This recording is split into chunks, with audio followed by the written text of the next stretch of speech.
وما تفرق الذين أوتوا الكتاب إلا من بعد ما جاءتهم البينة وما أمروا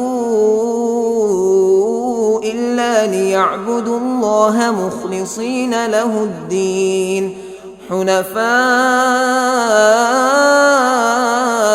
ويقيموا الصلاة ويؤتوا الزكاة وذلك دين القيمة. إن الذين كفروا من أهل الكتاب والمشركين في نار جهنم خالدين فيها أولئك